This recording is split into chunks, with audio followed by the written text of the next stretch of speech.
Alright folks, buckle up, because today we're plunging headfirst into a whirlwind of teenage drama, supernatural secrets, and one seriously unlucky dude named Panchan. You ever thought your high school crush was tough to handle?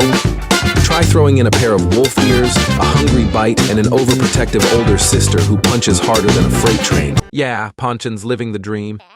But hey, what's love without a little danger, right? But there's a catch. She's a wolf girl with instincts that are impossible to control, and when those instincts kick in, things get real spicy. She's trying her best to be normal, but sometimes a girl's just gotta chomp down to keep things under control, you know?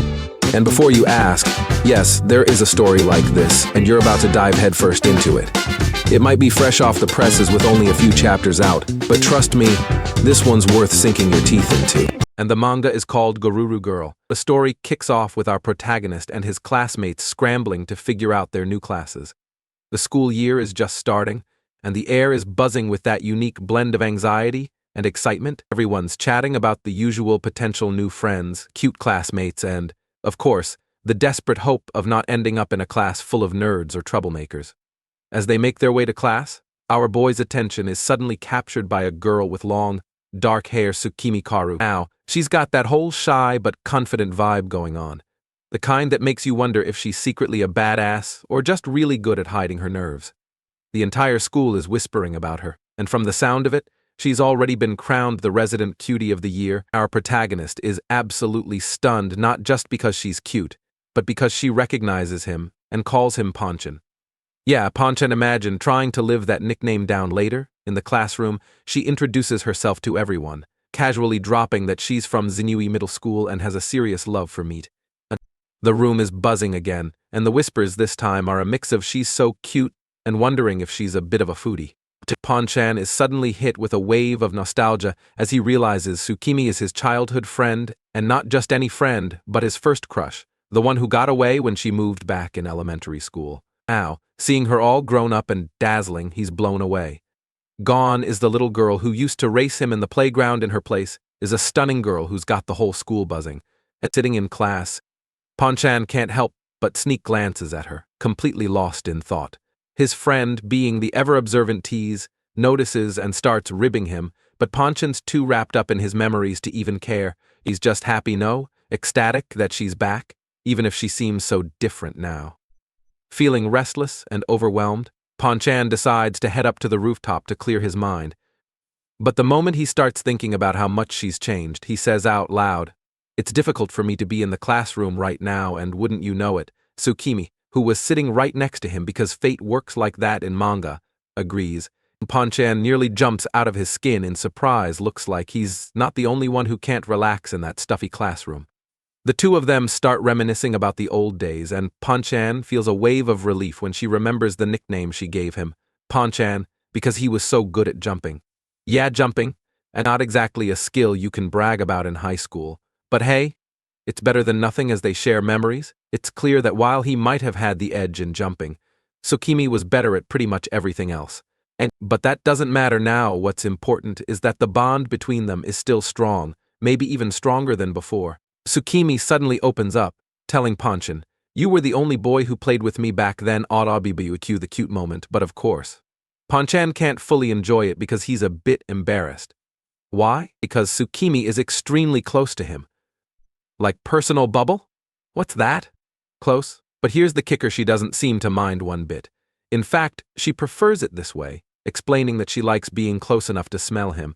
Okay, Panchan, you've officially entered the twilight zone, where your childhood crush likes your scent. Lucky you later. After taking a bath, Panchan is walking around his house when someone from the kitchen yells, "Dinner's ready." Before heading in, he steps outside and catches a glimpse of the full moon hanging in the sky. The sight triggers a memory, taking him back to a night from his childhood.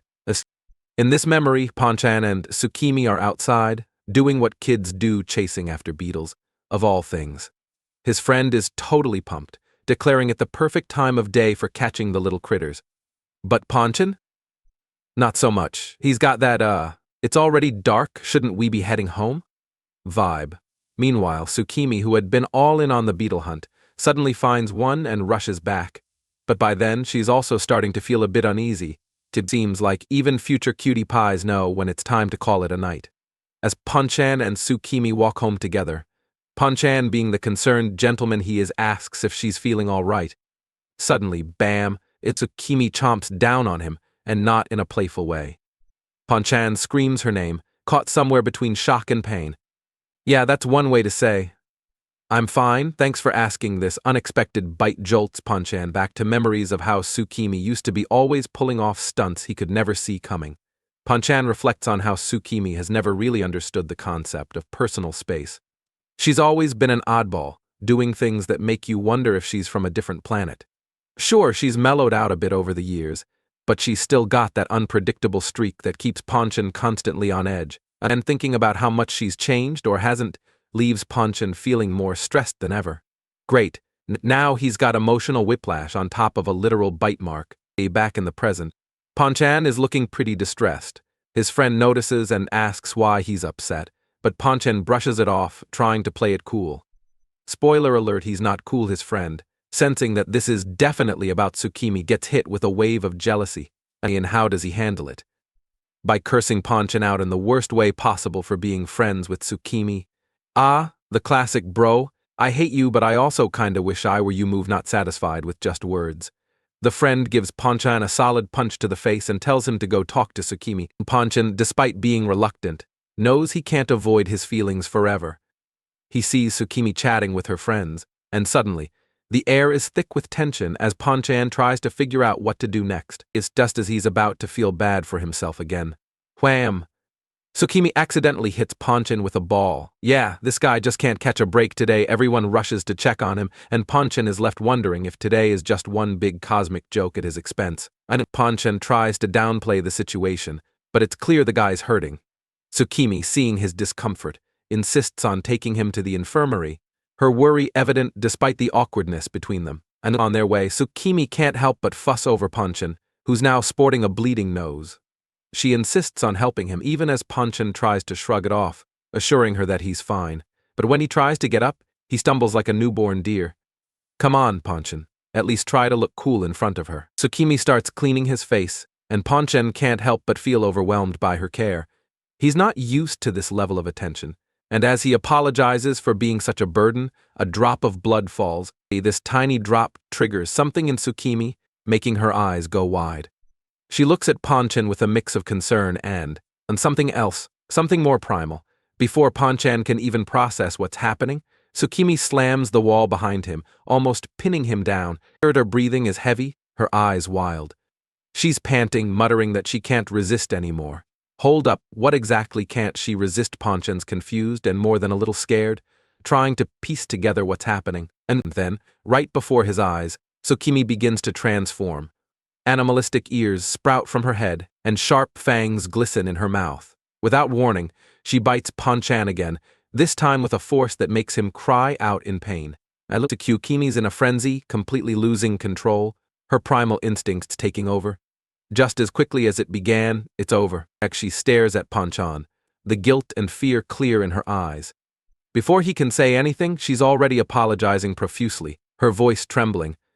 Then, without another word, she turns and runs away, leaving Ponchan dazed, confused, and with a bite mark that's definitely not going to help his street cred. So much for a normal school day, right? Ponchan, injured and utterly bewildered, watches as Sukimi runs away, her sobs echoing in the hallway. Desperation grips him, and he instinctively reaches out, grabbing her arm. Wait, don't go, he pleads, his voice trembling. Sukimi's tears flow freely now, and she turns to face him, her expression a mix of guilt and shame. She's crying, her voice breaking as she tries to explain. I couldn't control myself. Ponchan, there's a deep sadness in her eyes, a pain that Ponchan has never seen before, and she apologizes again, her voice barely above a whisper. Through her tears, Sukimi reveals the horrifying truth when she saw his blood. Something primal awakened within her. She started seeing Ponchan not as her childhood friend, but as food. She fought against the urge, tried to suppress it, but ultimately failed. The realization hits Ponchan like a ton of bricks. But instead of recoiling in fear, he finds himself more concerned about her well-being. And despite the chaos in his mind, Ponchan gently pulls her closer. It's okay, he murmurs, trying to comfort her. He realizes that somehow her biting him had snapped her back to her senses. She's guilt-ridden, but all Ponchen can think about is making sure she's all right.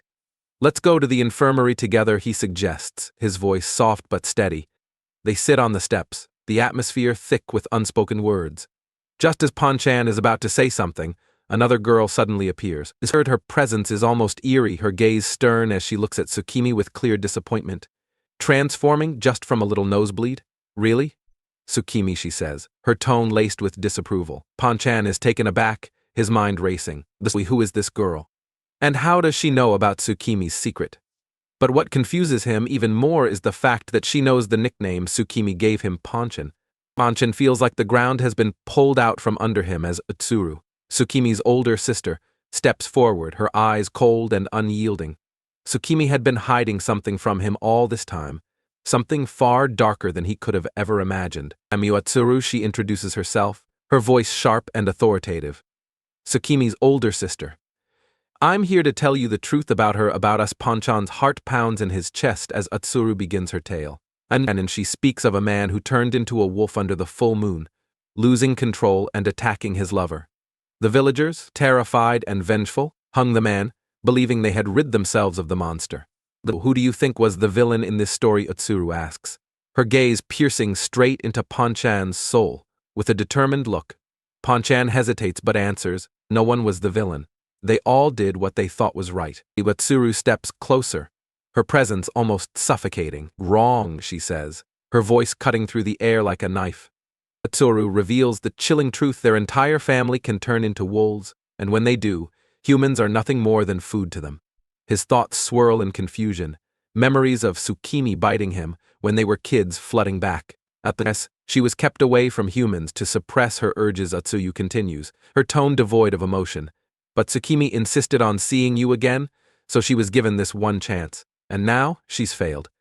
Ponchan's world crumbles as Utsuru coldly declares that Sukimi is being sent back home. Desperation grips him, and he asks, where is home? Anywhere, but here, Utsuru replies, her words like ice. She questions whether someone like Sukimi, who turns into a wolf and can only turn back after biting someone, can ever truly live among humans. The weight of her words crashes down on Ponchan, leaving him breathless. He tries to protest, but Utsuru dismisses him with a flick of her hand. This is a family matter. Outsiders should stay out of it, she says, her voice firm and final. She motions for Sukimi to leave with her, and Ponchan watches in stunned silence as Utsuru crushes all the hopes Sukimi once had. Sukimi, the girl who once saw him as her closest friend, is now being dragged back into a world he can't even begin to understand.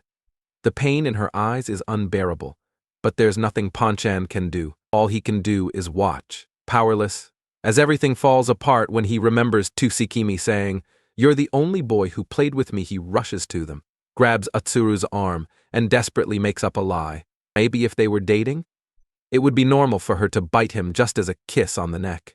Both girls are completely speechless, and Ponchan keeps shouting that it would be normal couple behavior. He's all invested in his own lie and tells Utsuru that he confessed to Sukimi yesterday and they've been dating since then. Utsuru is doubtful and wonders why she would kiss him like that. But Ponchan won't surrender that easily and keeps on making the lie bigger. Utsuru asks again why Sukimi would bite him like that, and she steps up to join Ponchan's game by saying she wanted to get a little rough. Utsuru is falling into the trap but wants them to prove they're truly going out, which leaves Ponchan without arguments or anything to do. Utsuru, almost claiming victory, says that nobody would date a wolf like Sukimi. Ponchan makes a final attempt to convince her and confesses he has had a crush on Sukimi since they were kids. As he remembers those golden times, he says it doesn't matter if she's a wolf or something like that. They've always had fun, and what he felt until now is real. He loves Sukimi no matter what, and that won't change if she's a wolf girl. Utsuru continues to deny what Ponchan says, and Ponchan is left without anything else to do or say. In an emotional moment, Sukimi kisses Ponchan, showing her feelings are mutual. It's a super sweet scene where they both realize their feelings are real and strong, despite. As the scene continues, Sukimi and Ponchan are left blushing, while Utsuru, in shock, acknowledges them as a couple for now but warns she'll be watching them. She leaves, still doubtful but not entirely convinced. Ponchan and Sukimi, finally alone, are left wondering what just happened. Ponchan feels a mix of relief and excitement, realizing that his childhood friend, now a cute wolf girl, is part of his life again. However, with Utsuru monitoring them, he's anxious about what this means for his high school life. The other day in class, Sukimi is freaking out, practically apologizing on loop to Ponchan for losing control and biting him. She's in full-on panic mode, her face flushed with embarrassment, as she begs him to stop bringing it up. Poor Ponchan, caught in the crossfire of Sukimi's guilt, spiral awkward much Ponchan, ever the chill guy, tries to calm her down, showing off the bandage he slapped on his wound like it's no big deal. Yes, but as he does, he can't help but recall how terrifying she looked before she bit him. It's a memory that sends a shiver down his spine, but he brushes it off, knowing she's feeling bad enough already. Seriously, Ponchan deserves a medal for handling this situation like a pro. Not everyone can stay cool after nearly becoming a wolf's snack, and as they walk together, Ponchan asks Sukimi about her family and how long she's been dealing with this whole wolf situation. Sukimi explains that her mom's human, but the rest of her family can transform into wolves. She'd hoped she'd have less wolf blood in her, but nope, those primal instincts still mess with her big time. Talk about a rough family dynamic. Imagine trying to keep that under wraps during a school day. Ponchan suggests they head up to the rooftop to chat where it's more private. But just as they reach the rooftop, a group of delinquents suddenly ambushes Ponchan, knocking him down. There are 3 of them, glaring down at Ponchan like he's public enemy number 1. Looks like trouble found them, and it's not the furry kind this time. These guys look serious, and it's clear Ponchan's got a problem on his hands. They start grilling him about his relationship with Sukimi, their eyes burning with jealousy and disbelief. It turns out, they're huge fans of Sukimi and can't wrap their heads around the fact that someone like Ponchan, average, unassuming Ponchan, could be so close to her. Jealousy's an ugly beast, and it looks like these guys are ready to throw down just because Ponchan's a little too friendly with the school's resident wolf girl. Ponchan, trying to keep it cool, answers that he's just a regular student, but the delinquents aren't buying it. They narrow their eyes and demand to know if he's her boyfriend. Ponchan, feeling a surge of confidence, decides to mess with them a bit. He casually asks, "And what if I was her boyfriend?" "Oh, Ponchan, you sly dog, are you really ready to roll those dice?" The delinquents don't miss a beat and reply with chilling certainty, instant death. Well, that escalated quickly. They start closing in on him, making it clear that if he gets too close to Sukimi, they'll turn him into a punching bag. But before things can get too ugly, Sukimi steps in, her eyes wide with worry, seeing Ponchan about to get ambushed by these random thugs. And our girl Sukimi's not about to let her childhood friend get stomped, realizing these guys mean trouble. Sukimi instinctively prepares to defend Ponchan, and that's when things get hairy, literally. The stress triggers her wolf instincts, and she starts to transform again. Ponchan, quick on the uptake, notices this and immediately steps in, covering for her by saying they were just fooling around. Her smooth move. Ponchan, now's definitely not the time to let her go full wolf on these punks. He grabs Sukimi, trying to calm her down and stop the transformation before it goes too far. They came looking for a fight, but all they got was a reality check and a serious case of the third wheels as the delinquents slink away, defeated by the sheer reality of Ponchan and Sukimi's connection. Ponchan is left feeling a bit puzzled. Sukimi was on the verge of transforming, but there wasn't any blood around to trigger it. When he checks his finger, he realizes the bandage had fallen off, so that was the culprit. So much for keeping things under wraps. Those wolf ears were just waiting for their moment to shine. Finally, they sit together, the adrenaline wearing off, and chat about the complexity of hiding her secret. And it's not every day you have to worry about sprouting wolf ears in the middle of a high school showdown. It's a bittersweet moment, as they both come to terms with the challenges ahead, knowing that keeping her secret safe is going to be a whole lot harder than they imagined. Even Ponchan's still a bit on edge around Sukimi when she transforms, memories of their childhood swirling in his mind. He recalls how, even back then, Sukimi always had his back, especially when he was too scared to face the world. Now, in the present, she looks fierce, ready to protect him at all costs. Talk about a glow-up, going from childhood buddy to full-on wolf girl protector. Despite her outward changes, Ponchan starts to realize that deep down, Sukimi is still the same girl who would stand by his side, no matter what. When she declares with unwavering determination that she'll always protect him, it hits him right in the feels. Cue the heartwarming nostalgia. He's practically melting with happiness. If this was an anime, this is where the soft piano music would start playing, Fast forward 10 minutes, and they're sitting together. But Ponchan's confused her wolf ears aren't disappearing. Sukimi, looking a bit embarrassed, apologizes, explaining that she thought they'd go away with time. But that's clearly not happening. And Ponchan, trying to piece it all together, remembers she mentioned something about biting him to turn back. Ah, yes, the OL just a nibble. And we're good trick, but of course. It's never that simple, Sukimi quickly clarifies, though it's not just about the bite, as she needs to satisfy her hunger, and it's not for regular snacks, it's for humans. Yikes! That's one hunger you won't satisfy with the Snickers. Ponchan, in a moment of innocent confusion, offers her a snack, but she shakes her head, explaining that it's human blood she needs to calm down. And then, Ponchan has a light bulb moment. You can almost see the gears turning in his head. He realizes how her transformation works and, despite knowing it's not going to be pretty, he offers her his finger. Sukimi's eyes light up with excitement and gratitude. Finally, some relief. She starts licking his finger, and slowly, her transformation begins to stabilize. Well, that's one way to deal with stress. Note to self: keep fingers away from wolf girls in the future. As Sukimi calms down, Ponchan can't help but feel a weird mix of relief and awkwardness. It's not every day your childhood friend licks your finger to avoid going full wolf mode. And let's be honest, this definitely isn't what he imagined when he thought about reconnecting with his first crush. The Ponchan can't help but notice that Sukimi's different from before. Sure, she's still blushing like crazy, but the wild, uncontrollable side seems to be under wraps this time. She's conscious, aware, and definitely more in control. A huge relief for Ponchan. He's probably thinking, thank the heavens she's not trying to bite my face off this time. But while Ponchan's relieved, Sukimi is dying of embarrassment. She asks him to stop staring so much, but honestly, how can he not? It's not every day you see your childhood friend go through a full-on wolf girl transformation and then act all shy about it. Just as things seem to be calming down, Utsuru strolls by, probably on her way to do something mundane like ruin someone's day. She spots Ponchan and Sukimi in what looks like a pretty compromising position from her angle. Sukimi, of course, freaks out and tries to snap back to normal, which only makes things worse. They both panic and, in the classic comedy of errors, end up tumbling down the stairs together. Seriously, can these two catch a break? When they finally land in a heap at the bottom, Utsuru's already there, glaring at them with a look that screams, "You better have a good explanation." Ponchan and Sukimi, both blushing like tomatoes, scramble to come up with an excuse. Sukimi stammers that it's nothing, but Utsuru's not buying it. I don't know. She's got her lie detector on full blast, especially after hearing their suspicious voices. Just as the tension's about to reach its peak, who should show up but the delinquents from earlier, drawn in by Sukimi's voice.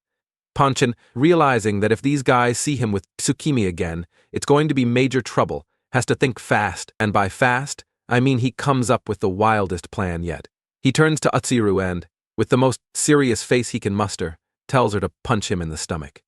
Utsuru's just as confused as you probably are. She hesitates, not sure if she heard him right, but Ponchan insists it's necessary, practically begging her to do it. His logic? If he's already beaten up, the delinquents might leave them alone. Gotta hand it to him. Ponchan's dedication to playing the martyr for Sukimi is on another level. Satisfied with himself, Ponchan boldly tells Utsuru that he made Sukimi do some embarrassing things. Utsuru's eyes flash with anger, and before he can even blink, she shouts and lands a punch that sends him flying across the room. I guess our boy just learned the hard way not to mess with a girl who's got a mean right hook. The delinquents, who were lurking nearby, witness the spectacle and wisely decide that there's no need to intervene. But can you blame them? Who wants to be next in line for a beatdown like that? Ponchan lies on the ground, dazed but relieved that his crazy plan actually worked. Sukimi rushes over, holding him in her arms, her face full of concern. "Why did you lie to Utsuru?" she asks, her voice shaking with worry. Ponchan, trying to play it cool despite the throbbing pain, brushes it off with a weak smile. "It was to protect you," he says. Yeah, he's trying to be the hero here, but let's not forget he just got code for the cause. Sukimi, touched by his concern but still worried about his injuries, looks at him with tears brimming in her eyes. "I hate it when you get hurt," she whispers, her voice soft but filled with emotion. Ponchan, feeling a wave of guilt, apologizes. They decide it's best to head back to class since lunch break is almost over. As they walk, Sukimi, still curious, questions why Ponchan lied in the first place. He casually explains that he's somewhat popular among the guys in his class, which surprises her. Let's be real, Sukimi, he might be a goof, but he's got that low-key charm that even he doesn't realize. Sukimi isn't fully convinced but decides to let it slide. Just as they're about to reach class, something unexpected happens. Sukimi's tail suddenly pops out. Pon-chan, acting on pure instinct, grabs it. Sukimi yelps in embarrassment, her face turning as red as a tomato. Let go. It really tingles, she begs, utterly flustered. Pon-chan, equally shocked by the sudden appearance of her tail, is at a loss for what to do. With the clock ticking down to the end of lunch break, they both start to panic, desperately trying to figure out how to hide her tail before anyone else sees it. Out of options and time, Sukimi does the only thing she can think of. She bites Pon-chan again, hoping to stabilize her transformation. Pon-chan yells out in pain, but it does the trick. Her tail disappears just in the nick of time. Crisis averted, but man, that was too close for comfort. Imagine trying to explain that tale to the rest of the class.